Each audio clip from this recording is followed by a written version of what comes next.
कांग्रेस केंद्रीय चुनाव समिति की बैठक जो है आज होनी है और इस बीच इस बैठक से काफी कुछ चीज स्पष्ट हो सकती है।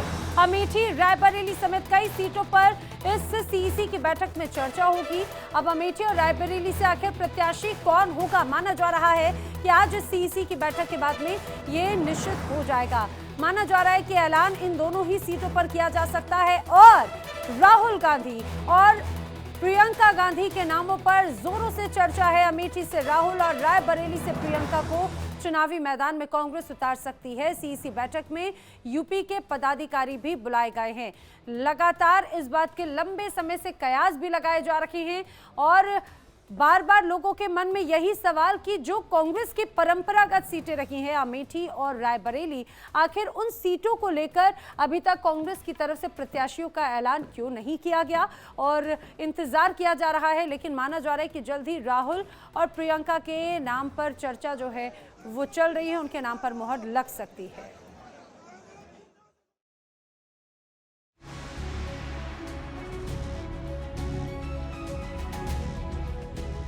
अमेठी रायबरेली पर मंथन, आज हो जाएगी घोषणा। स्मृति राहुल के बीच मुकाबला, रायबरेली से प्रियंका को टिकट पक्का।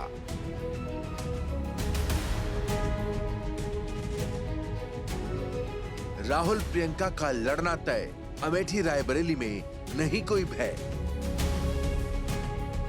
अमेठी यानी गांधी परिवार का सबसे बड़ा गढ़, अमेठी यानी गांधी परिवार की सियासी विरासत, अमेठी यानी राहुल गांधी की राजनीतिक कर्मभूमि।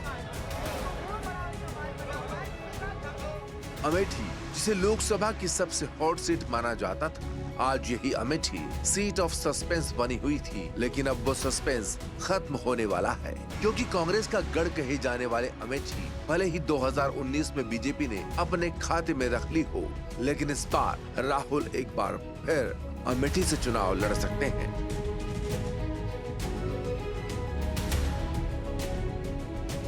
यूपी में कांग्रेस की परंपरागत सीटें रायबरेली और अमेठी को लेकर कहा जा रहा है कि यहां से गांधी परिवार के सदस्य ही चुनाव लड़ेंगे। इन दोनों सीटों पर आज दिल्ली में होने वाली कांग्रेस की केंद्रीय चुनाव समिति की बैठक में चर्चा होगी। उम्मीद जताई जा रही है कि दोनों सीटों पर उम्मीदवारों के नाम पर मुहर लग सकती है। दूसरी तरफ रायबरेली और अमेठी के स्थानीय कार्यकर्ताओं ने बूथ स्तर पर तैयारी पूरी कर ली है। प्रत्याशियों का इंतजार है। जाहिर है पार्टी के उच्च पद पर बैठे नेताओं ने इशारा दे दिया है कि अमेठी से खुद राहुल गांधी और रायबरेली से प्रियंका गांधी चुनाव लड़ सकते हैं। हालांकि पार्टी की तरफ से औपचारिक ऐलान होना बाकी है, लेकिन पार्टी सूत्रों का दावा है कि राहुल और प्रियंका गांधी को लेकर तस्वीर साफ हो चुकी है। राहुल गांधी की उम्मीदवारी वाले लोकसभा क्षेत्र केरल के वायनाड सीट पर मतदान हो चुका है। इसी बीच आज कांग्रेस ने केंद्रीय चुनाव समिति की बैठक बुलाई है। इस बैठक में कांग्रेस के प्रदेश अध्यक्ष अजय राय, प्रदेश प्रभारी अविनाश पांडे, कांग्रेस विधायक दल की नेता आराधना मिश्रा मोना समेत कई दिग्गज नेता शामिल होंगे। उम्मीद है कि इस बैठक के बाद रायबरेली और अमेठी उम्मीदवार के नाम पर मोहर लग सकती है, क्योंकि उत्तर प्रदेश में गठबंधन के तहत मिली 17 सीटों में से 15 सीटों पर उम्मीदवारों की घोषणा की जा चुकी है।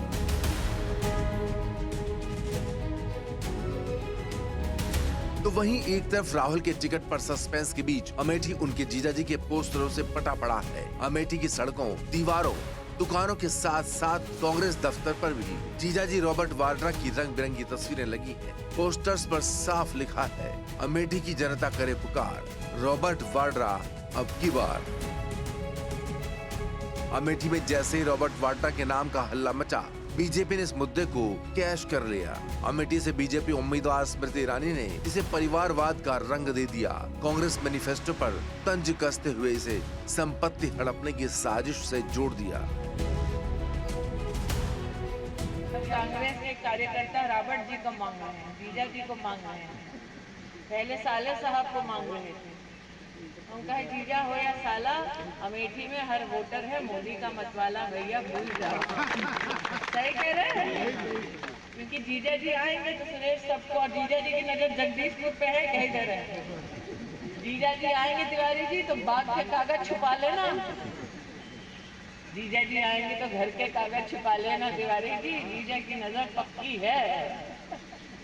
कांग्रेस पार्टी को यहाँ पर एक भी अपना प्रतिनिधि बिना आपा खोए इसलिए नहीं मिलता है क्योंकि बच्चा बच्चा जानता है कि अगर राहुल गांधी से आज पूछ लिया जाए कि डोमा डी कहाँ है और डी ब्लॉक कहाँ है तो अंतर नहीं बता पाएंगे। लेकिन चिंता करने की एक बात जरूर है प्रधानमंत्री, राहुल गांधी को कुछ आए या ना आए, उनके जीजा जी के मुख से मैंने जगदीशपुर का नाम जरूर सुन लिया है। इसलिए जगदीशपुर की जनता तो सावधान हो जाए, अगर जीजा जी को जगदीशपुर सुरेश ध्यान में आ गया है, इसका मतलब एक एक गांव, एक एक घर, एक एक व्यक्ति अपना खेत का कागज छुपा ले। अमेठी में गांधी परिवार के राजनीतिक दबदबे की बात करें तो 2019 तक 15 साल तक अमेठी लोकसभा सीट का प्रतिनिधित्व करने वाले राहुल गांधी पिछली बार बीजेपी की स्मृति ईरानी से हार गए थे। 1980 में संजय गांधी ने अमेठी से चुनाव जीता था। संजय गांधी के निधन के बाद 1981 में हुए उपचुनाव में राजीव गांधी ने जीत का परचम लहराया। राजीव गांधी यहां से 1984, 1989, 1991 यानी लगातार 4 बार जीते। इसके बाद सोनिया गांधी ने 1999 में अमेठी से चुनाव लड़ा और शानदार जीत दर्ज की, लेकिन 2004 में वो रायबरेली से लड़ी और अमेठी की सीट राहुल गांधी के लिए छोड़ दी। फिर राहुल गांधी ने 2004, 2009, 2014 में अमेठी से जीत की हैट्रिक लगाई। हालांकि 2019 में वो स्मृति ईरानी से हार गए। फिलहाल अमेठी के कांग्रेस कार्यकर्ता राहुल गांधी को चुनाव मैदान में आने की मांग कर रहे हैं। यही स्थिति रायबरेली में भी दिखाई दे रही है। वैसे भी परिवारवाद के मुद्दे के बीच कांग्रेस शायद ही रॉबर्ट वाड्रा के नाम पर बड़ा रिस्क ले, लेकिन राहुल के नाम पर मोहर लगते ही अमेठी का मुकाबला बहुत दिलचस्प हो जाएगा, क्योंकि राहुल के मैदान में उतरते ही स्मृति ईरानी से मुकाबला कांटे का हो जाएगा। आपको ये भी बता दें कि लोकसभा चुनाव के 5वें चरण में 20 मई को अमेठी और रायबरेली में मतदान होना है। Report India daily live.